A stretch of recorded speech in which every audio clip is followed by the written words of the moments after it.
estamos aqui em Palmares, Pernambuco, e vamos entrevistar o reverendo padre Ernesto Cardoso. Sua bênção, padre, é muito bom ter encontrado o senhor aqui. Fica bendito. Como está? Estamos muito bem, melhor ainda com o senhor. E nós gostaríamos de começar fazendo algumas perguntas desde a infância do senhor até a entrada do seminário. Onde o senhor nasceu? Como era a família do senhor? Eu nasci na cidade de Salta, al norte da Argentina, a uns 400 kilómetros al sur de la frontera con Bolivia. Mis pais solían llevarme a misa a una iglesia muy bonita que se llama la iglesia de San Alfonso, en la ciudad, un estilo gótico muy bonito. Me lembro que me impresionaba mucho la iglesia, la arquitectura gótica, la decoración. Y ahí aprendí, entre otras cosas, que tenía que estar quietecito, porque mis padres me decían, menino, a estar como en misa. Y eso era estar caladito, no estar a chatear. Pronto. Después de ahí, hice parte del colegio, después nos trasladamos a la ciudad de Jujuy, un poco más al norte. Iba a un colegio de sacerdotes del Verbo Divino, del cual guardo un buen recuerdo en general, más lo interesante que yo nunca pensé ser sacerdote. Cuando estaba en el colegio veía a los sacerdotes que estaban, a mis profesores, por ejemplo, a la mañana me enseñaban historia, botánica, etc. Y estaban con su batina preta. Y después a la tarde los veía tomando mate, horas y horas, hablando de fútbol. Y me lembro que más de una vez pensé, qué vida aburrida, porque, en fin, haces tu trabajo a la mañana y después te pasas toda la tarde tomando mate y hablando fútbol. No veía la vida del sacerdote como una cosa interesante. En fin, yo no tuve experiencias desagradables ni nada de esas cosas, pero me parecía una vida muy, en fin, sin nervios, digamos. Bien, después cuando terminé mi colegio ni se me ocurrió entrar a ser sacerdote. Pensaba, no sé, seguir alguna carrera como biología o cosas por el estilo. Hasta que al final decidí estudiar veterinaria en Buenos Aires. Y fui a estudiar veterinaria en Buenos Aires, pasé ahí unos años hasta que en el año 76 pasa una cosa que fue una gran desgracia para mí. Yo iba habitualmente los domingos a misa, mi padre especialmente fue el que me acostumbró a esta cosa, mas él estaba ya farto de las misas novas. Siempre o eran sermones de políticos, eran una musicanga horrible, en fin. Hasta que una vez me tocó un domingo ir a una misa de la juventud, la parroquia que él tenía aperto ahí en Buenos Aires. Y me lembro que cuando fue el momento de la comunión, yo me puse en la fila a comulgar. Y tocaron en ese momento para la comunión un ritmo de cueca. La cueca es un baile folclórico argentino-chileno, muy bonito, muy elegante de bailar.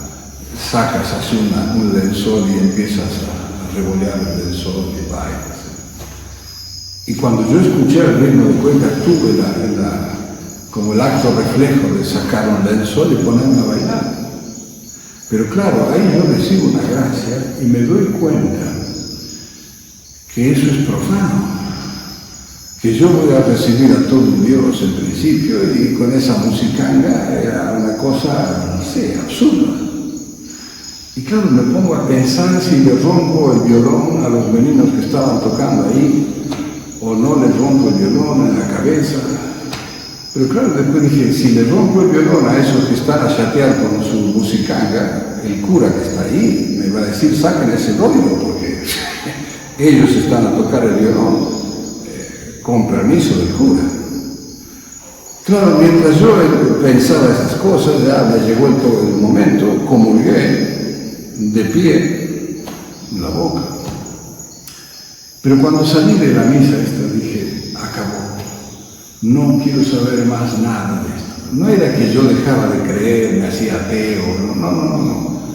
Yo lo que no quería es volver a pisar una misa nueva, ya estaba farto. Y creo que esas cosas Dios las permite, porque quiere ver hasta dónde va nuestro interés por lo verdadero, ¿no? Por lo católico.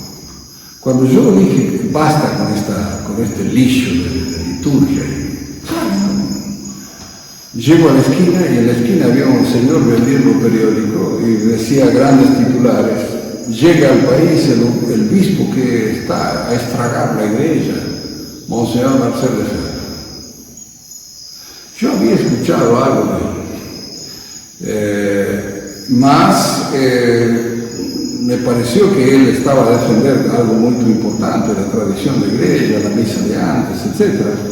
Más yo decía, ¿cómo está a defender la tradición y está a ir contra el Papa? Desobedece al Papa. Entonces, pero bueno, compré el periódico. Leo, tal día, la terza-feira, 10 de la mañana, en un hotel del centro de Buenos Aires, daba una palestra y me voy. No tenía clases ese día, me voy para allá. Cuando llego al hotel estaba dotado, había tanta gente que no pude entrar. Y uno de la organización dice, rapaz, fica fuera porque no hay lugar. Y yo, junto con otro más, un señor que ficó ahí sin poder entrar, nos ficamos a hablar. Y ahí yo digo, tuve otra gracia, porque lo normal es si vos vas a un lugar que no pudiste entrar, te vas, pronto. Y yo me encontré con este señor, empezamos a hablar de historia argentina, ¿no?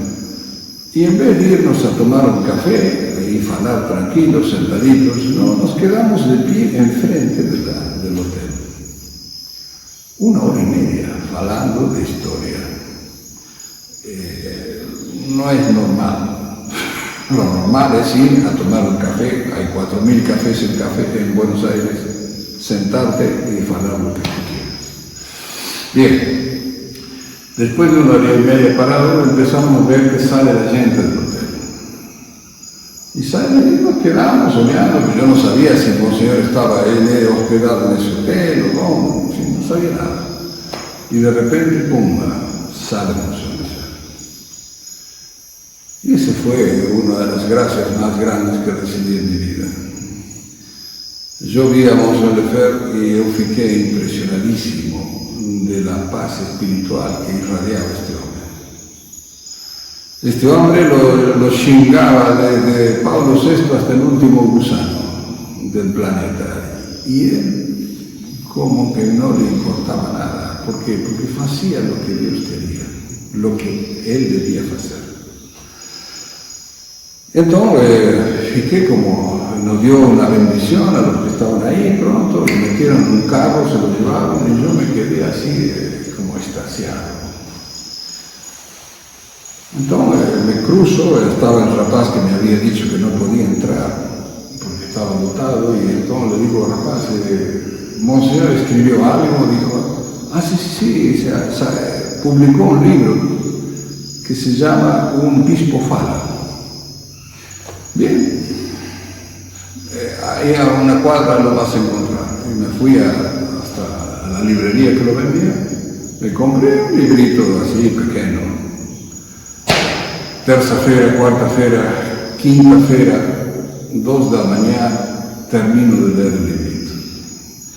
Y cuando termino de leer el libro digo, si yo digo que Monseñor Lefebvre se equivoca, yo mismo me estoy a mentir. Porque Monseñor Lefebvre ahí muestra por qué se defiende la tradición, la fe, la importancia de la fe católica, etc. Y encuentro la respuesta al problema de la obediencia. Claro, a vos te dicen como que todo católico, tú tienes que obedecer, sí, perfecto, magnífico. Es una de las grandes virtudes de un católico, obedecer. Mas nunca en contra de la fe. Y ese fue el punto que a mí me aclaró de una manera muy rápido todo el combate que él estaba a seguir por la tradición. Y por otra parte, él estaba a mostrar cómo se estaba protestantizando la iglesia con la misa nueva, con las directivas del nefasto Sacra Concilio Vaticano II, etc. Bueno, y así fue que yo asisto después a una misa que da Monseñor en Hurlingham, a las afueras de Buenos Aires. La misa la da en ¿cómo se dice? Una galería, de una casa de campo. Había como 600 personas en el jardín, me lembro. Y fue mi primera experiencia así en una misa tridentina. Y me lembro que yo llevaba un misalito que mi hermana me había regalado, que usaba para leer el santo del día, las oraciones del día, etc. Y me lembraba que en la mitad del misal estaba la misa latín-español. Y lo llevé pensando que me iba a servir iba a ser mi primera experiencia en la misa tridentina. Y acá voy a saber qué está pasando. Claro, la misa era cantada. Para alguien que nunca estuvo en una misa tridentina cantada, yo estaba perdido. Yo no sabía si estaba en la mitad, en el final, en qué parte de la misa iba, etc. Entonces, feché el libro y me quedé observando.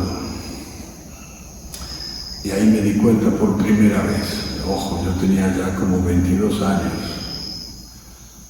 por primera vez me daba cuenta que la misa era un misterio y un sacrificio. Era un misterio que me trascendía. Yo veía al cura de costas, el incienso, el gloria en el Deo, etc. Eso para mí fue un museo. Ahí yo me enamoré de la misa. Y ahí es donde yo empiezo a pensar, vale la pena ser sacerdote. Vale la pena ser sacerdote por la misa solamente. Amén de otras cosas, por supuesto. Pero la misa a mí me golpeó muchísimo. Bueno, para hacerla más breve, después Monseñor dejó unos padres en Buenos Aires, yo curso la materia de veterinaria y después decido entrar al seminario y aquí estoy, dando guerra en Brasil. E até a entrada do seminário, como foi o período do seminário do senhor até a ordenação? El tiempo del seminario fue uno de los tiempos más bonitos de mi vida, fue un tiempo muy feliz. Lo único que tienes que hacer es estudiar lo que te gusta, porque a mí me encantaba estudiar filosofía, teología, todas las cosas que se ven en el seminario. Tienes por lo general buenos compañeros, están en la misma onda, ¿no? El seminario era en La Reja, en Buenos Aires. Fue una época muy linda, mucho sacrificio, pasábamos fome, frío, etc. Pero bueno, eso nos fue marcando, digamos. Fue muy bonito. El seminario, en fin, algunas cositas que hubo, pero en general lo pasé muy bien. Y si me hubiese dicho de quedarme 6 años más en el seminario, me hubiese quedado feliz. Hay tanto para estudiar, ¿no? Tanto para aprender. Y claro, una vez que tú sales ya del seminario es más difícil ponerte a estudiar y hay algunas cosas que se te olvidan y otras cosas que tienes que ponerte a repasar, en fin. Desde el punto de vista intelectual de la época del seminario fue muy buena. Tuve en general buenos profesores. Tenía incluso profesores, y eso que quede claro también, que el querido padre Sánchez Avelenda, que era un padre diocesano, que nos daba metafísica. Él era sedevacantista, y lo digo esto porque hoy en día en la fraternidad, si tú dices algo del sedevacantismo, se rasgan las vestiduras. Y no, el padre Sánchez Avelenda, el padre Sarmiento, había varios sacerdotes que eran sedevacantistas, y Monseñor de Ferro lo sabía, y nunca nos fastidió para nada. Pero bueno, en líneas generales la postura de la fraternidad no era sedevacantista. Y eso fue una cosa que yo, si pudiese reclamarle algo a Monseñor Lefebvre, solamente sería eso. Yo a él le agradezco el sacerdocio, le agradezco haber abierto mis ojos en el problema de la infiltración de la iglesia, de estar en una iglesia que no era la católica, ¿no? Con una misa que no era la católica, etc. Y lo único que yo le podría cuestionar a Monseñor Lefebvre fue el no haber, no sé, yo creo que él lo hizo por una cuestión prudencial, no sé, quizás en la otra vida se lo preguntaré por qué. Pero el gran problema de la fraternidad fue el no haber aclarado bien la cuestión del dogma de la infalibilidad pontificia. ¿Por qué? Y porque yo aprendí, por ejemplo, que el Papa era infalible solamente cuando declaraba un dogma. Pero después, cuando escribía un documento, una encíclica, podía equivocarse. Yo aprendí eso. Y eso es una herejía. Es una herejía que yo la vengo a descubrir ya grande. Yo recuerdo que estaba en Madrid. Y por el año 2000, fue más o menos, estaba en Madrid y iban a beatificar a un bribón que se llama Escrivá de Balaguer, el fundador del Opus Dei. Un señor que era un liberal, ecumenista, en fin. Tiene un famoso sermón que se llama, el título del sermón ya es herético, dice, hay que amar apasionadamente el mundo. Ese es el título del sermón. Después el sermón sigue la idea, ¿no? Cuando por otra parte la Sagrada Escritura me dice, hijitos míos, no améis el mundo porque el que ama el mundo es odiado de Dios. Fíjense la oposición, ¿no? El escriba de Balaguer, el que iban a beatificar, había enseñado que hay que amar apasionadamente el mundo, y los del Opus Dei aman apasionadamente el mundo, les encanta el poder, el dinero, etc. Bien. Entonces, cuando yo me entero que van a beatificar a este señor, yo tenía un superior que era Monseñor de Galarreta, y le digo, me lembro, Monseñor, ¿qué pasa aquí con el tema de la infalibilidad pontificia? Porque van a beatificar a este señor que no puede ser santo. Y él me dice, no, lo que pasa es que en la beatificación no se pone en juego la infalibilidad. Qué raro, porque cuando beatifican a alguien, vos podés hacer el santiño de esa persona, podés hacer una imagen de esa persona, en fin. Sí, qué raro, pero bueno. Dice, no, en la canonización se pone en juego la infalibilidad pontificia. Ah, bueno, qué bien, me quedo tranquilo, sí, quédate tranquilo. Bueno, a los 2 años, lo canonizo. Y le vuelvo a preguntar, no señor, ¿y ahora qué pasa? ¿Lo van a canonizar al bandido este? Que no puede ser, nunca un santo. Ojalá haya salvado su alma, pero nunca puede ser un santo. No, los teólogos están discutiendo si se pone en juego la infalibilidad o no se pone en juego la infalibilidad. Pasan los años, a mí me quedó ese revuelto, y siempre a veces hablaba con amigos vacantistas, pero ningún ser vacantista a mí me había dicho la dica justa, porque vino alguien y me dijo, padre, lea el canon 1323 del derecho canónico. Y a mí eso, me aclaró todo. El canon 1323 dice, todo católico debe obedecer al sumo pontífice, en tanto en el magisterio extraordinario, o sea, cuando enseña un dogma, caso de Pío XII, cuando el dogma de la Asunción de la Virgen, como en el magisterio ordinario.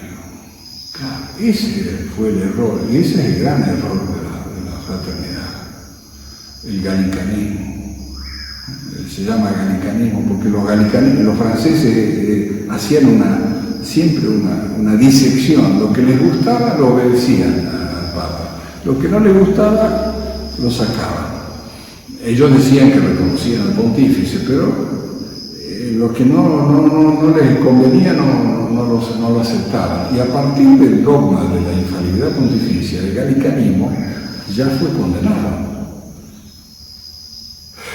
Entonces, claro, a mí eso me dio una luz total sobre el tema. Y ahí me di cuenta que los sedevacantistas tenían toda la razón del mundo. Yo no sé si alguien me había comentado eso. Yo, cuando escuchaba argumentos de los sedevacantistas, había argumentos que estaban interesantes, pero había otros en contra del sedevacantismo. Por ejemplo, nadie puede juzgar al pontífice. Entonces decía, no, claro, si nadie puede juzgar al pontífice, entonces no se puede. Pero claro, es que nadie lo puede juzgar. Y por ejemplo, el derecho canónico, yo veía, el derecho canónico trae la manera de enjuiciar a un párroco, ¿cómo se dice? Tirar a un párroco, a un sacerdote que es párroco, a un obispo, degradarlo, etc. Pero no hay nada del pontífice. ¿Y por qué? Precisamente porque el Papa no puede errar en contra la fe o la moral. Por eso no hay manera de destituir a un Papa.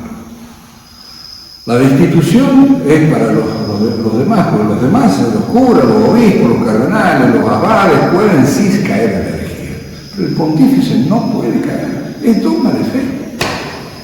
Entonces, claro, cuando vemos estos bandidos postconciliares haciendo las barbaridades que hacen, estos señores es claramente de que nunca fueron pontífices.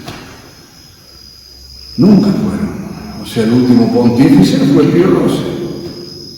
Y claro, ahí saltan los antisedevacantistas, ¿no? Diciendo, no, pero ¿cómo puede ser? La iglesia, hay un canon que dice que la iglesia siempre va a tener el pontífice. Sí, perfecto. Pero eso no quita de que Dios permita una prueba a la iglesia. ¿Y una prueba por qué? Para probarnos en la fe.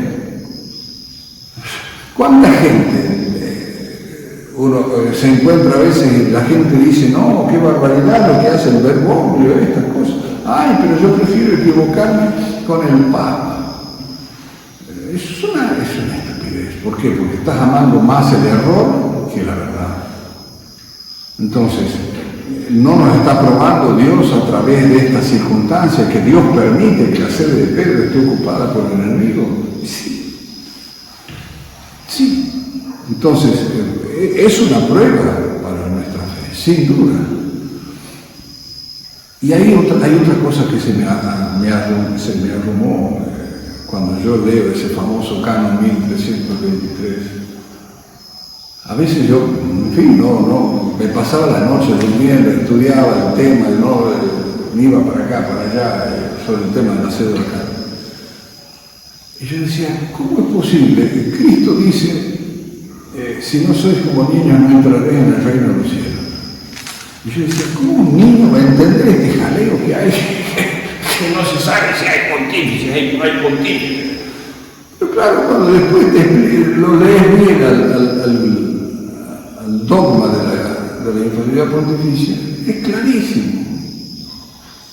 Nunca alguien que no tiene la fe católica puede ser pontífice. Así de simple. Y una vez que es pontífice, nunca podrá tener otros defectos, ser malfadado, ser impaciente, brigar con los curas, pero no puede cometer herejías. Y eso un niño lo entiende perfectamente. Puede decir, el Papa no se puede equivocar a cuestión de fe moral. Pronto, acabó. Nosotros somos los complicados. Nosotros empezamos, no, ay, ¿cómo que es el pontífice, esto, aquello? Y fíjense, yo lo tendría que buscar, pero lo tengo, está la grabación de Monseñor Lefebvre en una conferencia de los seminaristas en Licón en el año 75-76. Y él les dice, el Papa nunca puede equivocarse. Él sabía esa cuestión. ¿Por qué no profundiza en ese punto? Tal vez pensaba que no era el momento, quizá de declarar la sede vacante, pero más de 2 veces en sermones él dice, ¿será posible? ¿Cómo puede ser posible, hablando de Pablo VI, en el año 76, creo que fue ese sermón, dice, ¿cómo puede ser posible que un pontífice sea tal cuando ha hecho y está a hacer más daño que la misma Revolución Francesa. Y que era imposible que Pablo VI fuese un pontífice. Imposible. Y cuando fue la reunión de Asís, vuelve de nuevo al tema. ¿Será que tenemos que declarar que no hay pontífice en Roma? Él lo dice, ¿no?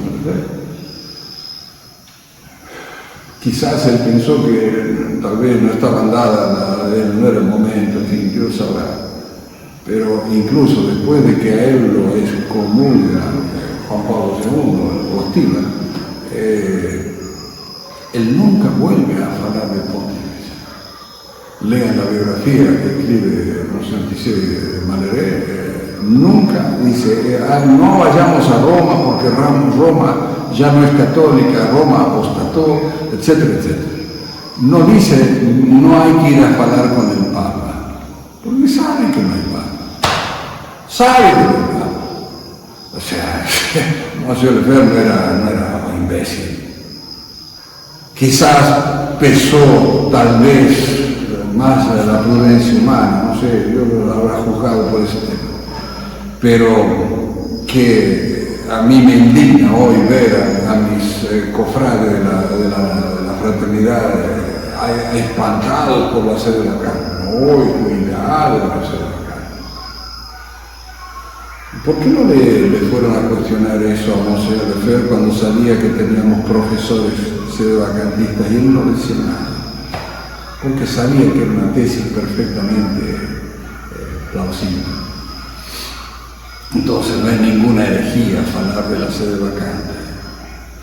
No hay otra solución. Y además es 2 más 2, 4. Yo no puedo decir hay papa, pero el papa es malo, pero yo lo puedo resistir. No se puede resistir al pontífice. No se puede. Si tú reconoces a un pontífice, tendrás que obedecerle, porque en principio es el Espíritu Santo el que te está hablando por él. No vas a discutir con el Espíritu Santo. En fin.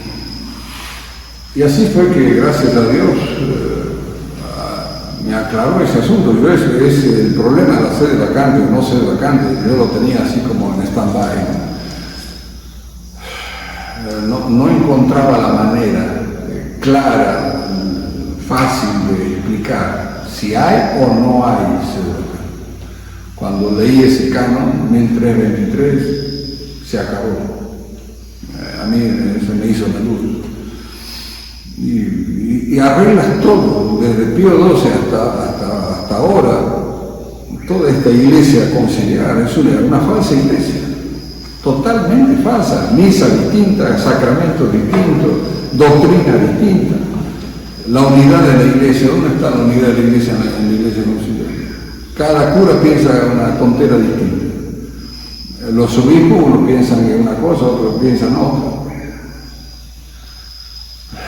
Entonces, no hay manera de salvar esta situación de la iglesia conciliar a través de estos papas conciliares. No fueron papas católicos nunca. Juan XXIII ya era masón cuando lo llevan al cónclave. ¿Cómo un masón que está excomulgado puede ser pontífice? Cabeza de la iglesia. Absurdo. Bien, que mais? E como foram os anos de padre do senhor? Desde a ordenação até antes do senhor vir para o Brasil? Sería una historia muy larga, muy comprida. Los primeros años lo pasé en Argentina, en Buenos Aires, después estuve en Portugal un tiempo, después en Portugal tuve la suerte de estar en Fátima. Fátima fue una cosa muy importante para mí. Después de Fátima pasé prácticamente 12 años en España y de España pasé a México. En México tengo un problema muy grave con un superior del distrito de México y ahí en razón de ese problema yo me doy cuenta que la fraternidad estaba pobre moralmente. En fin sería cumplido de palabra, pero mi estancia en México, Dios permitió que pasara esas cosas para ver, sentir en la propia carne que había gente que era muy corrupta en la congregación, muy corrupta. Y pronto, claro, yo no me había dado cuenta de eso. Yo estaba en la línea de fuego siempre, haciendo iglesias, construí 16 iglesias, hasta el tiempo que estuve ahí en México. Y pensando, yo confiando que mis superiores estaban a hacer su trabajo. Y cuando me doy cuenta que no están a hacer su trabajo. Y claro, eso, la mala experiencia que tuve en México me permitió, después me mandan un tiempo a Argentina y de Argentina me mandan a Brasil.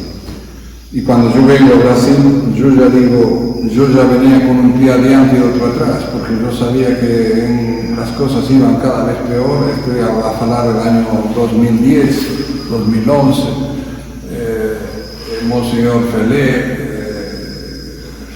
un traidor absoluto, tomaba café todos los días con la gentuza del Vaticano. Y claro, cuando veíamos todas esas cosas, se quería forzar la integración de la fraternidad a la Roma modernista. Y era todo lo que Monseñor Lefebvre decía que no teníamos que hacer.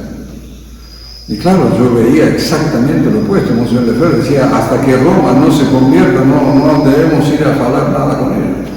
Y Felé iba, dale que te pego, vamos a hacer esto, vamos a hacer lo otro, a tratar de unirnos con Roma. Y de facto lo hicieron. A veces la gente dice, padre, no, la fraternidad sigue igual.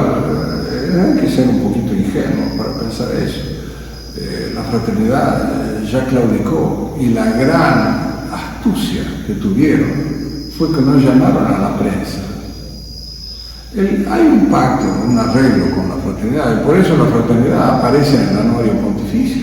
O sea, si la fraternidad siguiese como antes, no estaría en el área del anuario pontificio, que es un librito donde publican todas las congregaciones, los miembros, los obispos, etcétera, etcétera.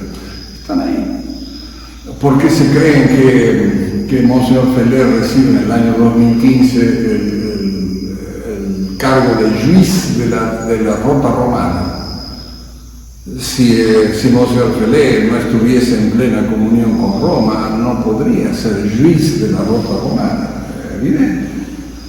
¿Por qué creen que Bergoglio dio permiso a todos los curas de la fraternidad a confesar sin problemas, etcétera, etcétera, a hacer matrimonios? Ya son parte de la Iglesia Conciliar, son la parte más trágica, si se quiere, pero hay un documento incluso y esto es importante que lo sepan, muchos fieles no se enteran.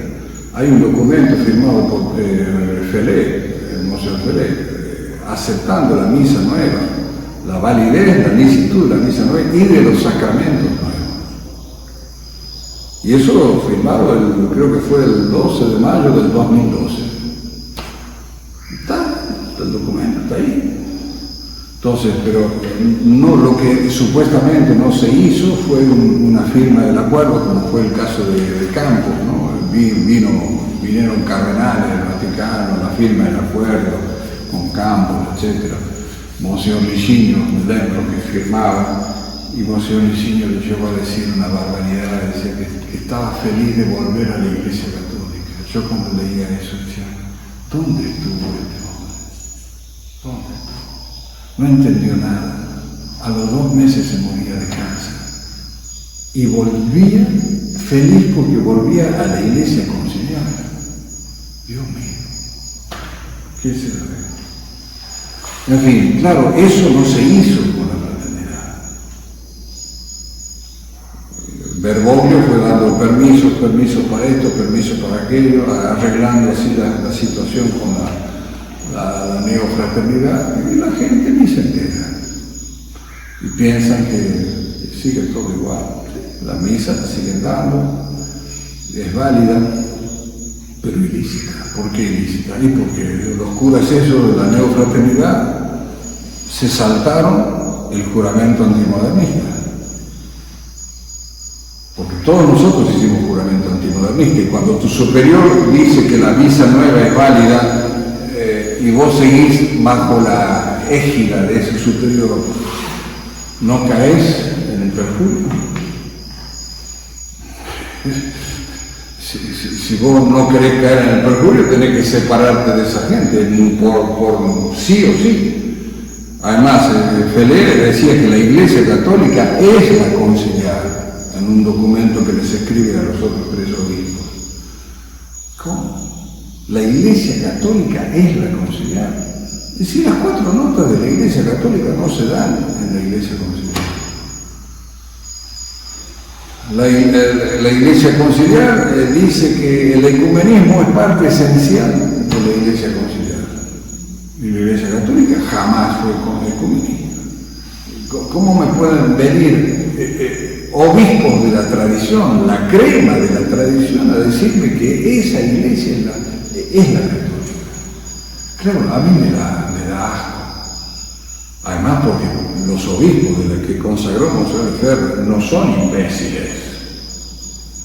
Un de Galarreta es un tipo muy inteligente. Un Williamson también es un tipo inteligente. Feller también no son bobos. Un Tissé de Malieret son gente que, en fin, capaz, saben supuestamente el credo, y que me vengan a aceptar de que la Iglesia conciliar es la católica, por favor. Monseñor Lefebvre se cansó en los últimos años de decirnos que esa iglesia es una iglesia bastarda, llega a decir una palabra fuerte, y los obispos que consagran dicen no, que esa es la Iglesia católica. Perdón, ¿no es perjurio eso? Cuando a veces hay fieles que me dijeron, padre, ¿por qué no vuelvo a la fraternidad? ¿Qué? Es lo último que haría en mi vida, volver a la fraternidad. Manga de perjuros, manga de modernistas, manga de cobardes. Saben, los obispos de la fraternidad saben perfectamente lo que han hecho, pero se acomodan. Es la manera de mantener el plato de comida caliente y, bueno, tener un lugar que lo ampare, etc., que alguien le pague el seguro médico, en fin, etc. Entonces, estamos en eso. Ahora, ¿son católicos? Para mí, hace rato dejaron de serlo. Son herejes modernistas, no hay otra palabra que los pueda definir a esta gente. Con el mayor dolor de mi alma, pero los compañeros que yo tuve, compañeros que en el seminario eran de fierro, no quiero dar nombres. Y ahora uno una vez me escribe y me dice, Carlos, deja de fastidiar mandando cosas en contra alertando a la fraternidad. ¿No ves que podés hacer fracasar el acuerdo con Roma? Uno me dijo eso, yo me quedé helado. Y era uno de los más firmes. ¿Qué pasó con esta gente? ¿Qué pasó con esta gente? Claro, esta gente ve a sus superiores actuar de una manera X y siguen a los superiores. Pero, ¿por qué no siguieron a Monseñor Lefebvre? Eso es lo que no entiendo. Porque Monseñor Lefebvre decía otra cosa, enseñaba otra cosa. No tenemos que ni acercarnos a esa gente. ¿Qué diferencia hay ahora en la fraternidad, de la fraternidad con la Fraternidad San Pedro o el Instituto Buen Pastor o el Instituto Cristo Rey? Son la misma cosa, Y antes, cuando el Instituto, por ejemplo, la Fraternidad San Pedro, el Instituto Buen Pastor, que fueron fundadas por curas que eran de la fraternidad, se hacían trabajo mostrando que era un error lo que estaban haciendo, unirse a la Roma modernista, triqui, y resulta que ellos se unen y está todo bien, porque lo hizo Feller. No tiene vergüenza ese Feller, no tiene vergüenza. ¿Qué más? E qual foi a reação do senhor quando soube que Bergoglio havia sido eleito Papa? O senhor que é argentino já conhecia bem a peça que era. Bueno, digamos que cuando fue Bergoglio, dije, bueno, para mí era confirmar más de que no era la Iglesia Católica. En fin, yo no lo conozco personalmente, pero le había escuchado hablar de las barbaridades que había feito él. No me sorprende, digamos. Y que tú fíjate que cada vez que nombra a alguien en el Vaticano, el último prefecto para la fe, no me acuerdo cómo se llama este señor, uno era obispo de La Plata, y en un sermón el obispo de La Plata dice, diciendo que la iglesia del pasado era una iglesia que ya no podía ser, qué sé yo. Un hombre que no tiene fe católica es el prefecto para la fe. En fin, a nosotros nos toca ser católicos pronto, si ellos quieren ser modernistas, que sean. Y creo que toda nuestra fuerza tiene que centrarse en mantener simplemente la catolicidad, la doctrina católica, los sacramentos católicos, y enseñar a la gente de que esa iglesia que está ocupando nuestros templos no es la católica. Pronto, creo que es esa nuestra misión. Muito obrigado, padre, pela entrevista e também muito obrigado por todas as missões que o senhor desempenha em todo o Brasil, percorrendo milhares de quilômetros por ano para salvar as almas desse povo vizinho do seu país. E se o senhor puder nos dar a bênção e a despedida. Bom, que Dios nos permita seguir en este trabajo tan arduo y que Dios mande muchas vocaciones y santos sacerdotes para que no solamente el Brasil, sino toda América vuelva a ser católica. Así que bendito sea el Padre, Espíritu Santo. Amém. Viva nuestro Rey. Viva!